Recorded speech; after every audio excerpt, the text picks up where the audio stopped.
vocês entenderem como eu vim parar nesse palco, a gente precisa voltar no tempo para um domingo de sol, lá em 1992.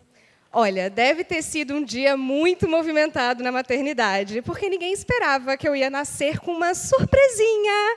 A falta de um antebraço, que eu sei que todo mundo aqui já tinha reparado, já tinha dado uma olhadinha. Então, deixa eu apresentar para vocês o meu bracinho.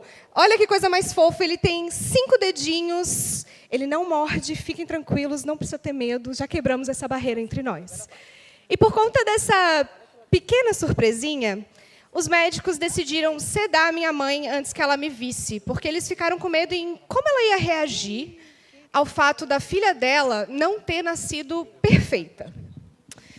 Então, esse momento único e precioso na vida da minha mãe, na minha vida, foi interrompido por um preconceito que, na época, nem tinha nome. Hoje ele tem. Ele se chama capacitismo. E o capacitismo nada mais é do que o preconceito que faz com que você pense que pessoas como eu são menos capazes que pessoas como vocês. E esse tal de capacitismo vem me perseguindo a minha vida toda, assim. Antes mesmo de eu me entender que eu tinha uma deficiência, eu lembro de sair com os meus pais e eu recebia uns olhares estranhos e pessoas faziam perguntas do tipo: o que aconteceu com o braço dela? E coisas assim, tipo: nossa, não era melhor ela botar uma prótese? Pois é, e aí eu ficava assim pensando, né? Gente, o que será que tem de errado comigo? E o que diabos é uma prótese? E assim eu fui internalizando e entendendo que realmente que tinha algo de errado comigo. Algo que precisava ser consertado. E para piorar a minha situação, eu era a única pessoa com deficiência que eu conhecia. Não tinha ninguém igual a mim. Nos livros que eu lia, nos filmes, nas novelas, nas revistas Capricho, eu não me via em lugar nenhum. E não é à toa que eu não me via em lugar nenhum. Historicamente, a deficiência sempre foi escondida dentro de instituições ou dentro de escolas. E quando uma pessoa com deficiência é boa o bastante para entrar na história, normalmente, a deficiência dela é apagada. E eu trago exemplos. Vamos começar com ele, Rei Roberto Carlos. Todos vocês conhecem o divo, né? Pois é, quem aqui sabe que ele não tem uma perna? Muita gente ainda acha que é uma lenda urbana, né? E vocês já pararam para pensar por que a gente nunca viu Roberto Carlos de bermuda com a prótese aparecendo? O homem mora no Rio de Janeiro, gente. Será que ele faria todo o sucesso que ele fez e se tornaria um rei da música brasileira se ele fosse visto desde o começo da carreira como um homem com deficiência? Roberto, o que não tem uma perna? O que precisamos esconder para nos tornarmos reis? Outro exemplo que eu gosto muito é ela, Frida Kahlo. A Frida, eu tenho certeza que você já viu ela em estampas por aí, em canecas, mas você já viu alguma estampa da Frida numa cadeira de rodas? Pois é, engraçado, a Frida nunca escondeu isso da vida dela, inclusive ela sempre deixou claro que a deficiência dela fazia parte da sua arte. Então, por que será que esse detalhe importantíssimo da vida dela está sendo cada dia mais apagado? O que precisamos esconder para nos tornarmos ícones? E eu quero fechar com chave de ouro com uma pessoa que eu tenho certeza que todos vocês estudaram na escola, Franklin Roosevelt. O Roosevelt, ele foi um dos presidentes mais icônicos dos Estados Unidos. Ele conduziu o país na vitória da Segunda Guerra Mundial e também durante a crise de 29, e ele fez isso sentado na sua cadeira de rodas, invisível ao público. O Roosevelt sabia que ele era um líder nato, mas ele também sabia que o povo americano jamais iria eleger um homem numa cadeira de rodas visto como fraco. Então, a ordem, gente, era claríssima. Nenhuma foto do Roosevelt na cadeira de rodas poderia ser divulgada. E vocês podem ter certeza que, na época, os agentes do serviço secreto garantiam que essa ordem fosse executada. Além disso, quando ele tinha que dar discursos, ele se ancorava e se apoiava nos seus assessores, nos seus membros da família, porque ele não queria que ninguém soubesse. Além disso, ele inventava, tipo assim, com criatividade, quando ele queria fingir que ele andava, ele pegava 2 muletas, pessoas do lado dele carregando ele, e ele ia fingindo e se arrastando, fingindo que andava. Acho que essa fofoca ninguém te contou nas aulas de história, né? O que precisamos esconder para nos tornarmos líderes? E eu vou falar para vocês que eu super entendo Roosevelt. Eu também tentei de diversas formas esconder minha deficiência. Eu usava casacos, eu coloquei a tal da prótese, mas não adiantava, gente. Onde eu ia, meu braço ia atrás e não tinha o que fazer. E eu estava cansada de esconder. Então, em 2016, eu criei um canal chamado Vai Uma Mãozinha Aí. Pegaram? E com esse canal, eu, que era servidora pública, nunca tinha ligado uma câmera na minha vida, não entendia de nada de enquadramento, foco, áudio. Liguei uma câmera e comecei a falar o que estava engasgado há muito tempo. Por conta dessa criação de conteúdo, eu vivi coisas que eu jamais ousei sonhar, assim. Eu participei de campanhas publicitárias de marcas que nunca tinham incluído alguém com deficiência antes nas suas propagandas.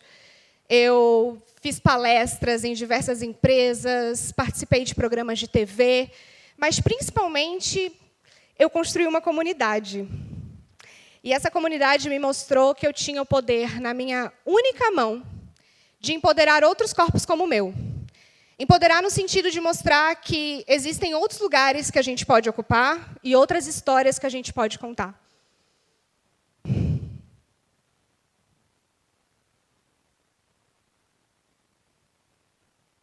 E com essa comunidade, eu comecei a entender a importância das políticas públicas quando o assunto é inclusão. E eu sempre tive muita curiosidade de entender como que outros países lidavam com o assunto inclusão, como eram as políticas públicas. Então, agora que eu já estava mais metida, mais confiante depois do canal, eu tomei coragem e me inscrevi numa bolsa de estudos, no mestrado, numa das maiores escolas de políticas públicas do mundo. E não é que eu passei? Eu fui para Berlim, sem saber um pingo de alemão. Sobrevivi a uma pandemia, longe de tudo e de todos que eu mais amo, e me tornei a única latina com deficiência a ter esse diploma. Lá, eu ficava muito me questionando o que eu queria fazer da minha vida, se eu queria continuar sendo servidora pública, se eu queria virar criadora em todo o tempo, se eu queria, sei lá, fazer uma coisa diferente. E aí, eu fiz uma entrevista de emprego numa multinacional, e não é que eu passei? Então, eu voltei para o Brasil com um diplominha no bolso e com um emprego CLT Premium. E, por conta disso, assim, a minha vida profissional deu um 360 twist carpado, que eu tenho muito orgulho de contar e de estar aqui contando. Mas eu também sei que a minha história faz parte da exceção. Eu faço parte de uma estatística de 7% de pessoas com deficiência com ensino superior no Brasil. Aliás, normalmente, essas pessoas não concluem nem o ensino básico. A taxa de analfabetismo entre pessoas com deficiência é 5 vezes maior do que a mesma taxa entre pessoas sem deficiência. Em 2022, o IBGE estimou que havia cerca de 19 milhões de pessoas com 2 anos ou mais que tinham uma deficiência no nosso país. Mais ou menos 9% da população. Desses 19 milhões, vocês sabem quantos concluíram o ensino médio? 25%. Quando a gente fala do universo de pessoas sem deficiência, esse número é de 57%. 1/4, mais da metade. E quando a gente olha para o mercado de trabalho, a estatística é praticamente a mesma. Pessoas com deficiência incluídas no mercado de trabalho são cerca de 26%, um quarto. E quando a gente fala de pessoas sem deficiência, a estatística é de 60%, mais da metade.